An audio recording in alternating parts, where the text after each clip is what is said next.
Canada cheated and got caught. That post from President Trump just minutes ago on Truth Social, after posting last night that he has ended trade talks with Canada. Both of these messages come just days before he'll meet with Prime Minister Mark Carney in Asia for the APEC summit. The president cites the following ad as the reason for both of these posts. Rejecting protectionist legislation and promoting fair and free competition. America's jobs and growth are at stake. So where does this leave Canada now? Here to help answer that is trade expert Ian Lee from Carleton University's Sprott School of Business. And we should point out, Ian, just before I get your thoughts of what termination actually means, that was an ad that was posted by Ontario Premier Doug Ford's team. It is running in America right now. It uses the voice of former President Ronald Reagan. The Ronald Reagan Foundation says these comments are out of context. This leading to the frustration from the president and that tweet moments ago saying we cheated and got caught. He is angry. He has said these talks are terminated. Does terminated mean over? Anne-Marie, you've asked all the most important questions of all. I always do, Ian. You do. And this is really the big enchilada. Are we going to have a trade agreement with the United States, which I believe and many people believe is absolutely essential? And it looked like we were on the cusp of signing a deal between Prime Minister Carney and President Trump's administration. So this blow up is incredibly terrible news for Canada. I'll be very frank. Trump is a very mercurial person. He's unpredictable. We know that. He's got bouts of temper and so forth. But that doesn't matter. We're not psychologists. We're not here to diagnose or to try to deal with his personality and so forth. What our strategic interest is, Canada's strategic interest, is to have a trade agreement with the United States and not to run ads to basically criticize the American administration over policies we don't like. And so I think that this was a very, very serious mistake by Premier Ford. I'm not trying to excuse Trump. That's not the issue.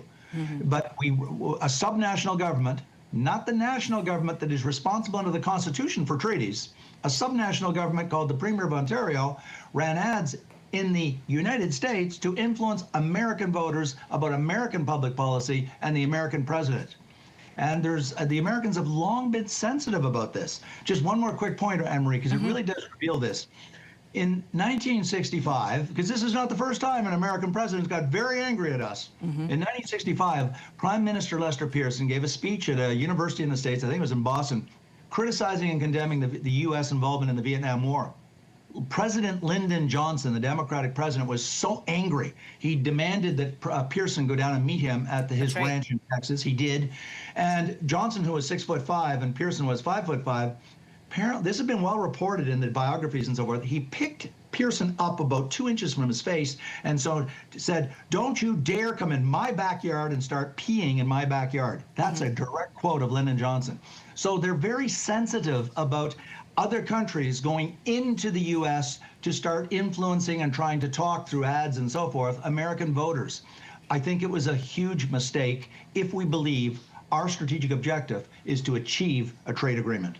I can't imagine the phone calls back and forth that have been happening both on this side of the border and the other side, but that's what's important. Terminated doesn't necessarily have to mean over, but let's also put this in the context of January. A couple months from now, we are supposed to officially start the renegotiation of CUSMA. So could this be a pause until those officially start?